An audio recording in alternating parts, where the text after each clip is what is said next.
Um, so I think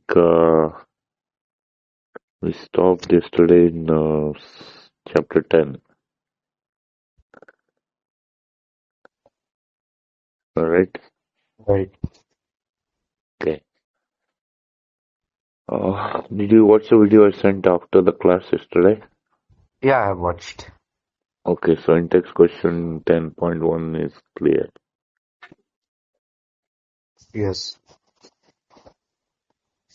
Okay, so we'll continue from page 100. Okay, Okay. 10.3 factors affecting individual supply. Okay, I Okay. think we finished this, so we finished the end of this page, right? Yeah, we finished. Yeah, technology of production. So we'll go on to the next factor, the next page, which is price of input. Yes. So it says, suppose a firm is producing ice cream. If the price of milk falls, the cost of production per unit of ice cream will fall. It will lead to increase in margin of production per unit, right? Right. So the firm will increase the supply of ice cream. On the other hand, if the price of milk increases, cost of production per unit of ice cream will increase. It will lead to decrease in the margin of profit and firm will decrease the supply of ice cream. Thus, if the price of any input used in the production of a commodity falls, it leads to decrease in the cost of production per unit, and as a result, supply of the commodity will increase. Are you following it? Yes. On the other hand, an increase in price of any unit in production of a commodity increases the cost of production per unit. Uh, wait, I'll read that last sentence again. On the other hand, an increase in price of any input used in production of a commodity increases cost of production per unit and decreases supply of the commodity. Okay? Okay. So price of other related goods. Supply of a commodity is also influenced by the price of other related goods. So what are related goods? Gives an example. Suppose that a farmer produces two goods, wheat and rice, with the help of given resources. If the price of rice increases, it will be more profitable for the farmer to produce more of rice. The farmer will divert his resources from production of wheat to production of rice. On the other hand, as a result, the supply of rice will increase and that of wheat will decrease. On the other hand, a fall in price of rice will result in decrease in supply of rice and increase in supply of wheat. Okay? Okay. Objective of the firm. Different firms have different objectives. Uh, Objectives means some principle by which they operate, right? Right. Some firms have an objective to maximize the profits, whereas some may have an objective of maximizing sales. Some other firms may have an objective to increase their goodwill, prestige, and some may have an objective of increasing employment opportunities. So, a firm having an objective of increasing sales may may supply more of a commodity even at a lower price, right? So they want to increase their sales, so either decrease the price and sell the commodity, more of the commodity. Okay? The Okay. supply of commodity is influenced by the priority given to the objective by the firm and readiness to sacrifice the one for the other. Okay? Okay. So last factor is government policy. Government policy also influences the supply of a commodity. For example, if the government increases the rate of value added tax or sales tax on a commodity, it will increase the cost of production per unit, which will decrease the supply of the commodity. On the other hand, reduction of the tax on a commodity will decrease cost of production per unit and increase the supply of the commodity. Okay? Okay, sir. Uh, I hope you're following. If you have any doubts, you can ask. Okay, sir. Do you have any doubts? No, sir. Okay. So individual supply schedule of a commodity. Supply of a commodity by an individual firm is called individual supply. Uh, in order to construct an individual supply schedule of a commodity, we need information on quantity supplied at different prices. So now we're going to draw schedule means it's going to be a tabular column, and then curve means it's going if we're going to draw individual supply curve, it's going to be a diagram, and if it's going to be an individual supply schedule, it's going to be a tabular column. So what are the columns of the tabular column? It says we need information on quantities at different prices, right? So you can look at Okay. table 10.1 to look at the example. Different prices, the price varies from 2,800 to 3,200. Quantity supplied varies from 8 to 15, right? Right. So that is an example of an individual schedule. In all the examples on supply given earlier in this, we have only mentioned a particular quantity of goods supplied at a particular price over a given period. We know that in reality the price of the commodity does change. So in all the previous examples there was only one good, one price, one time period. But actually what happens is over time the price of the commodity will change from time to time. So then what happens? Now we're going to get the example. Now let us ask a question. What happens if the price of the commodity changes? Right? So price will change. Accordingly, it's expected the quantity of commodity will also change. So remember, the price will determine the supply, right? If so, the price will determine the supply. Supply means how many units are sold over a given time period. So let us take an example of a firm X Limited which sold 8 quintals of sugar in a day at a given price of 2,800 per quintal, right? Right. Uh, so now here, what is this? This is supply. Supply means it mentions the quantity, it mentions the time period, and it mentions the price, right? Right. So suppose the price increased to 2,900 per quintal. Now the price changes over time.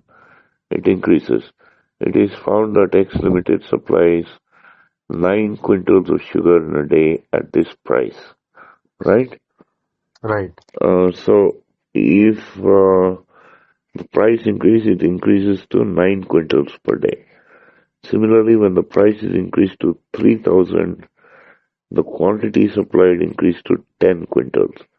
Further, at prices 3,100 and to 3,200, the quantity supplied increased to 12 and 15. This information about the different quantities at different prices is given in table 10.1. So this is the supply schedule, right? Right. So we notice one thing, that when the price is low, 2,800, the quantity supplied is low. But when the price becomes higher, 3,200, the quantity is also higher at 15 quintals per day of sugar, 15 quintals of sugar per day. So as the price increases, the quantity supplied also increases. Okay? Okay, sir. That's one thing. Now, such a tabular representation of different quantities of a commodity supplied by a firm at different prices is called an individual supply schedule. Okay? Okay. Now we come to the law of supply. Just now we said that the six major factors determining supply of a commodity are price of the commodity, price of other related goods, price of inputs, uh, technology of production, objective of the firm, and government policy. So yesterday we read two or three, today we read two or three, right? Right. A change in any one of those factors may lead to change in the quantity supplied of the commodity. So if the price or the price of commodity, price of related goods, any of those factor changes, it will lead to change in the supply of the commodity. Okay? Suppose we want to know the manner in which the quantity supplied of commodity changes due to change in one of the factors. So now we're going to discuss what happens if one of the factors changes. What happens to the supply if one of the factors changes? In other words, let us try to know the effect of change in any one factor of the quantity supplied. So we're going to change one factor and see how the supply is affected. To know this, we must keep all other factors unchanged for or constant. So to begin with, out of the six factors, let us consider the effect of change in price of the commodity. So we're going to change only the price, see how the supply changes. Uh, on its quantity supplied. To know this, we must assume that all the other factors such as price of other related goods, supply, price of inputs, technology of production, and government policy, etc., remain constant or do not change. Right? Right. So supply changes with the price. All the other factors do not change. So the relationship between price and quantity supplied when all factors other than price of commodity remain constant is called the law of supply. So again, is going to illustrate. Consider 10.1 again. It shows different quantities of sugar supplied by X Limited at different prices. In the table, you can only see two columns on price and quantity supplied. The absence of columns on the other factors implies that they are held constant. You can see that when the price of sugar is 3,000 per quintal, the firm offers 10 quintals of sugar for sale per day. When the price rises to 3,200, it offers more, that is 15 quintals of sugar for sale per day. On the other hand, when price of sugar falls to 2,800, it offers less. Right? So we saw that, right? When the price was low, Right. the supply was low. When the price was high, the supply was higher. Right? It Right. means the firm supplies more quantity of a commodity at a higher price and less of it at a lower price. We can state, okay, so what is this law of supply? When the price is low, the supply is low. When the price is high, the supply is high. So what does that mean? It means the margin of profit for the company will increase with the rise in price. Am I right? Right. So all other factors determining supply remaining constant, the price of a commodity and quantity supplied are directly related. So that is the law of supply. So when the price and the quantity supplied are they're directly proportional. As the price increases, the supply increases. Right? Right. So law of supply can be explained with the help of another example given in table 10.2. Price of mangoes is 20, it varies from 20 to 60, and the quantity supplied also increases from 100 to 500, right? Right. So the table 12.2 shows the different quantities of mangoes supplied by Mohan, a seller of mangoes at different prices. Mohan supplied 100 kgs of mangoes per day when the price is 20 rupees per kg. When price rises to 40, he is ready to supply 300 kg of mangoes per day. Thus, the quantity supplied increases, the price of mangoes increase. This is in accordance with the law of supply, right? So Right. now this is in the form of a tabular column. Next we come to the diagrammatic representation. So that is called the supply curve, right? So Right. with the same information, see figure 10.1, right? Right. So yeah, I think it illustrates for this table 10.2, right? Right. So we can easily plot that. See, at the price of 20, the supply is 100 kg. At the price of 30, the supply is 200 kg.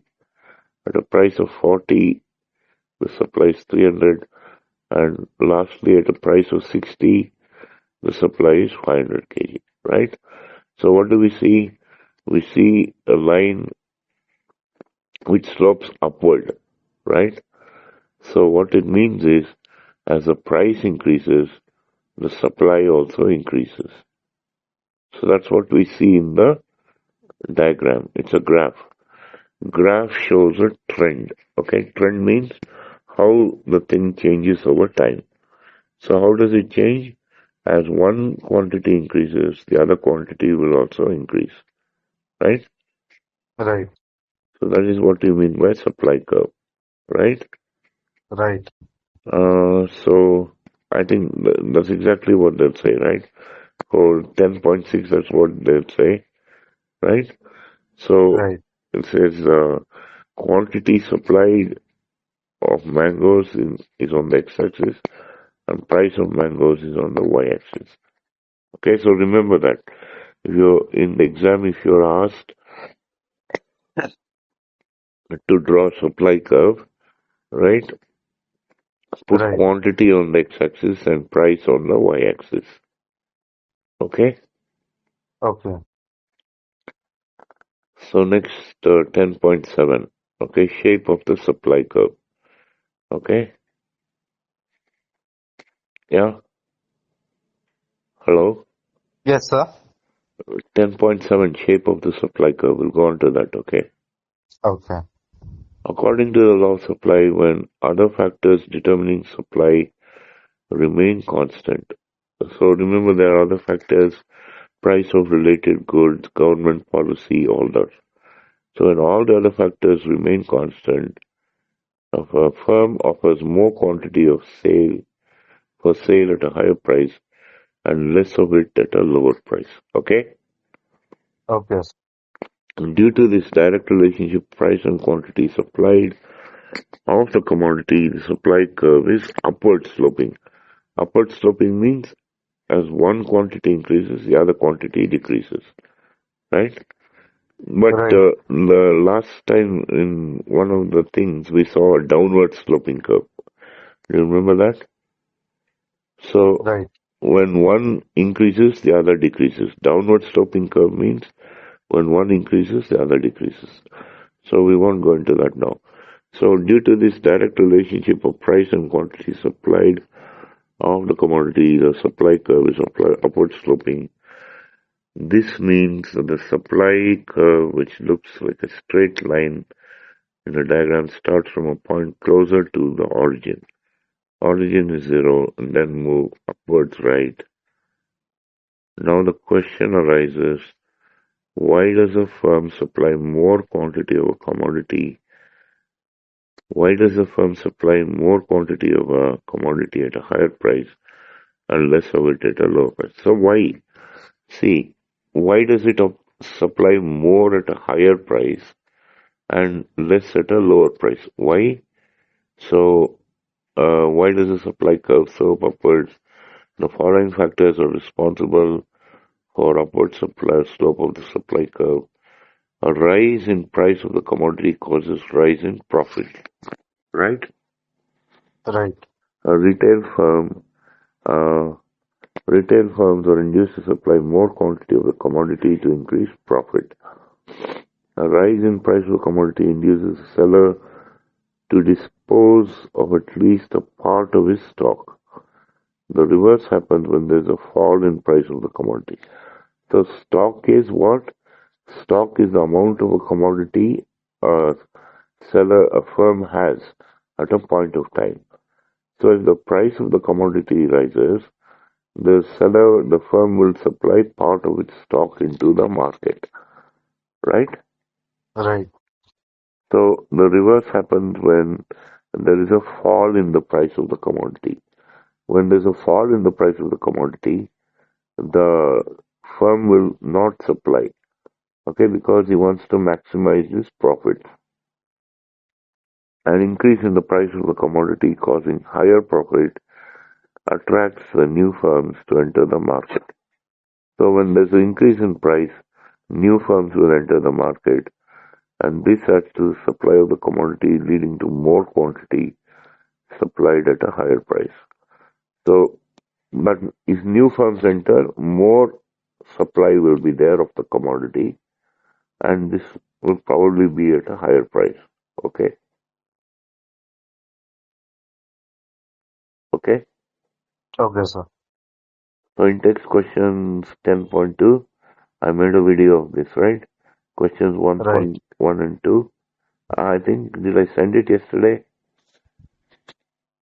10 Okay. point, wait, let me check. It's 10.3, not 10.2. Okay, the next one I sent, 10.3. Okay. Right. Uh, so, next we'll come to 10.8. Okay, market supply of a commodity. X Limited is not the only firm in the market supplying the sugar, right? So, what is it? So, uh, there may be other firms also supplying sugar in the market. In order to show the total quantity of sugar supplied by all the firms taken together in a market, we have to simply add the individual quantities at the prevailing price and time. So what this means is, right, so far we saw only that factory X is supplying a commodity called sugar. Now, so suppose there are two other factories, Y and Z, right? And X, Right. Y, and Z are supplying sugar. See, you can see table 10.3. Okay? Okay.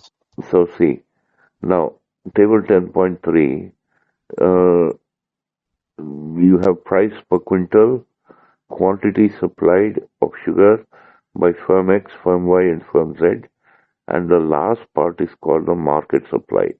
Okay? So at a Okay, sir. price of 2,800, firm X supplies 8, firm Y supplies 10, firm Z supplies 15. Total market supply is 10 plus 8 plus 15 is 33. So if you add the supply of each firm, you'll get the market supply. Okay? Okay, sir. So we'll just read the part in bold in 10.8. Hence, total quantity of commodity supplied by all the firms in the market at a given price at a given time is called the market supply of that commodity. Okay? Okay, sir. So example is also given. Okay? Okay.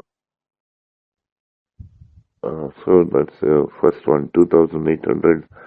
Firm X supplies 8, firm Y supplies 10, firm Z supplies 15. 15, 25 plus 8 is 33. So this tabular column is called the market supply schedule, right? Right. So in text question 10.3, yesterday I sent it, right? Right. Now, you can watch that video, I'll explain it.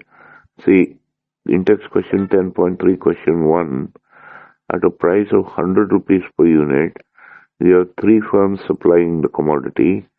Firm A supplies 1000, firm B supplies 1500, firm C supplies 2000. So market supply will be 2000 plus 1500, 3500 plus 1000, 4500. That will be the market supply. Okay? Okay. So firm A plus firm B plus firm C, you add, you get the market supply. That is, if you do that for all the prices from 200 to 500, you will get the market supply. And you can fill in the market schedule. Okay? Okay. And now, in text question 2, right? You given Right. the price and you have three firms supplying it, firm A, firm B, and firm C, and you're given the market supply. Market supply is total of what firm A plus firm B plus firm C produce. So what will be, you have to fill in firm B, how much is it supplied to the market. How will you do that? For example, at a price of 10 rupees, total market supply is 650. Firm A has supplied 150, firm C has supplied 200. So 650 minus 350, you'll get 250, right? Right. So adding firm A plus firm C and subtracting that from market supply, you get what firm B supplies. Okay? Okay. So you can fill in that. That's what you can see in the video. Okay? Okay. Uh, okay, last part now. 10.10, right? Factors determining market supply. Right. So all the factors which influence individual supply of commodity also influence its market supply. All the factors means, like price of related good, price of commodity, government policy, all those, right? Right. So all the factors will influence the market supply of a commodity. In addition to these factors, the market supply of commodity is also influenced by the following two factors: number of sellers of firms, expected future price. Now, how does okay? So see, number of sellers firms. Market supply is an aggregate of all individual supply schedules in the market, right? Right. Consider table 10.2 showing market supply of sugar. The three firms X, Y, and Z supplying sugar in the market. Now suppose another firm W comes into existence and starts supplying sugar. What will happen to the market supply of sugar? Market supply of sugar will increase, right? So the Right. firm Z's quantity will also be added. Therefore, it is clear that if the number of firms increases, market supply will also increase. On the other hand, if the number of firms decreases, the market supply will also decrease. Okay? Okay. So expected future price.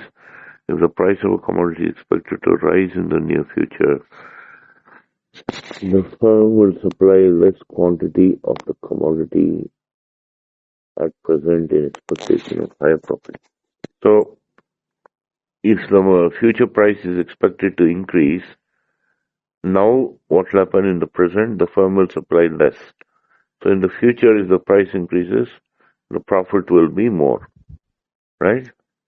Right. But if the price of a commodity is expected to fall in near future, firms will offer more quantity of the commodity for sale at present in expectation of less profit in the future. Okay? Okay. So in text questions 10.4, I made a video, I'll send it, right? So terminal exercise, will you answer? Yeah, I'll answer. Okay, if you have any doubts, you can ask, okay? Shall we stop there? Yeah, we can stop. Shall we continue tomorrow? Yeah, we can continue tomorrow.